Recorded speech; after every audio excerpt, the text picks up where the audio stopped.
Angiospermic plant के अगले topic के बारे में यहाँ पर आज देखना है। जैसा कि हम पिछले टॉपिक पर डेवलपमेंट ऑफ डाइकोटिलीडन्स एम्ब्रियो के बारे में पढ़ चुके हैं। आज यहाँ पर पुनः उसके आगे का स्टेप है डेवलपमेंट ऑफ या एम्ब्रियोनिक डेवलपमेंट ऑफ मोनोकोटिलीडन्स एम्ब्रियो। और इसमें यहाँ पर देखना ये है कि जैसा कि हम लोगों को मालूम है कि male gamete and female gamete आपस में जब फ्यूजन करते हैं तभी 2n कंडीशन जाइगोट का निर्माण होता है। तो प्लांट में मेल सेक्स सेल के अंदर मेल गैमीट पाए जाते हैं, जबकि ओव्यूल के अंदर एग सेल फीमेल गैमीट पाया जाता है। दोनों आपस में एक दूसरे के साथ फ्यूजन करके 2n कंडीशन जाइगोट का निर्माण कर लेते हैं। अब यहाँ पर जाइगोट में चारों ओर से सेलुलोज की एक वाल या लेयर बन जाती है, जिसके कारण से अब इसमें यहाँ पर एक ट्रांसफ़र डिवीज़न हो जाता है। ट्रांसफ़र डिवीज़न हो जाने से हमारा जाइगोट 2 सेल्ड स्टेज में परिवर्तित हो जाता है। इसे यहाँ पर हम ऊपर वाली सेल्स को बेसल सेल्स या सस्पेंसर सेल्स और नीचे वाली सेल्स को टर्मिनल सेल्स और एम्ब्रियोनल सेल कहते हैं। अब इसी के जस्ट बाद ऊपर की ओर जो हमारा बेसल सेल्स या सस्पेंसर सेल्स था, उसमें यहाँ पर पुनः एक ट्रांसफ़र डिवीज़न हो जाता है। ट्रांसफ़र डिवीज़न होने से ऊपर का भाग हास्टोरिया का निर्माण करता है और नीचे का यहाँ पर सस्पेंसर सेल्स का निर्माण करता है। सस्पेंसर सेल्स लगातार डिवाइड होकर के सस्पेंसरी फिलामेंट्स का निर्माण करता है।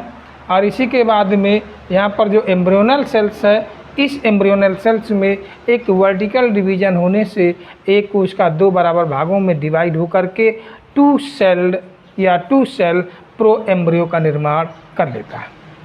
2 सेल प्रो एम्ब्रियो का निर्माण होने के बाद यहाँ पर एक ट्रांसफ़र डिवीज़न होता है। किसमें? यहाँ पर 2 सेल्ड प्रो एम्ब्रियो में ट्रांसफ़र डिवीज़न हो जाता है, जिससे कि 4 सेल्ड स्टेज प्रो एम्ब्रियो का डेवलपमेंट होता है। यहाँ तक का डेवलपमेंट डाइकोटिलीडन्स के समान है, लेकिन इसके आगे का डेवलपमेंट थोड़ा अलग प्रकार से है, जो मोनोकोटिलीडन्स एम्ब्रियो डेवलपमेंट में पाया जाता है, एम्ब्रियोनिक डेवलपमेंट में पाया जाता है। ऊपर की हास्टोरियल सेल्स रहती है यहाँ पर, और नीचे लगातार डिवाइड होने पर सस्पेंसरी फिलामेंट्स का निर्माण हो जाता है। सस्पेंसरी फिलामेंट्स के नीचे की कोशिका हमारी यहाँ पर है हाइपोबेसल सेल्स यहाँ पर होती है। कौन सी सेल्स यहाँ पर? हाइपोबेसल सेल है यहाँ पर। ये हाइपोबेसल सेल है यहाँ पर। हाइपोबेसल के नीचे की कोशिका फिर ईपीबेसल। तो इसमें फिर पेरिक्लाइनल डिवीज़न और एंटीक्लाइनल डिवीज़न होने से बहुकोश की संरचना का निर्माण हो जाता है। बहुकोश की संरचना एम्ब्रियो बनने के बाद इसमें और अनियमित विभाजन, इरेगुलर डिवीज़न लगातार होते रहते हैं, जिसके कारण से इसका आकार काफ़ी बड़ा हो जाता है। ऊपर की ओर यहाँ पर ये रेडाइकिल का डेवलपमेंट हो जाता है। तो नीचे देख सकते हैं यहाँ पर इस चित्र में, यहाँ पर ये रेडाइकिल का निर्माण होता है। रेडाइकिल से यहाँ पर रूट बन जाता है। रेडाइकिल से यहाँ पर रूट बन जाता है। यहाँ इस साइड पर ये हाइपोकार्टाइल बीज पत्राधार की संरचना का निर्माण होता है। नीचे साइड पर यहाँ पर ये प्लूम्यूल की संरचना का निर्माण हो जाता है। प्लूम्यूल हमारा लेटरल साइड में होता है। यही विकसित होकर के पौधे के एरियल पार्ट की संरचना का निर्माण करता है। यहाँ पर ये कोटिलीडन्स और स्कुटेलम्स होता है। तो मोनोकोटिलीडन्स पौधे के एम्ब्रियोनिक डेवलपमेंट के समय यहाँ पर जो एम्ब्रियो होता है वो मोज़ेक प्रकार का होता है।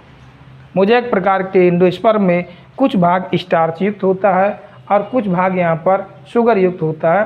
तो 2 प्रकार होने के कारण इसे हम मोज़ेक एंडोस्पर्म कहते हैं।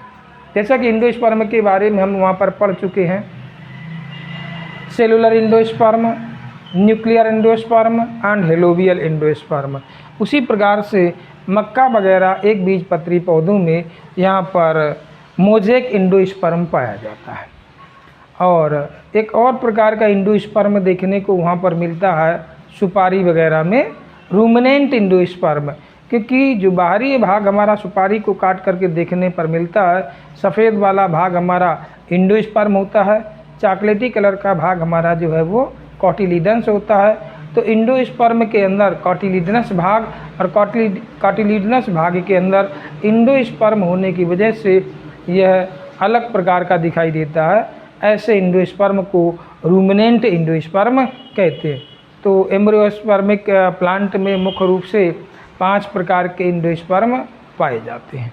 तो एम्ब्रियोनिक डेवलपमेंट के जस्ट बाद आगे यहाँ पर ये क्या नाम इसका अन्य स्टेप्स के बारे में जानकारी दी जाएगी। तब तक के लिए इतना ही। यहाँ पर false fruit and true fruits के बारे में आगे बताया जाएगा और इसके बाद जीनिया और मेटाजीनिया क्या है उसके बारे में आगे बताएंगे। बस इस वीडियो में इतना ही।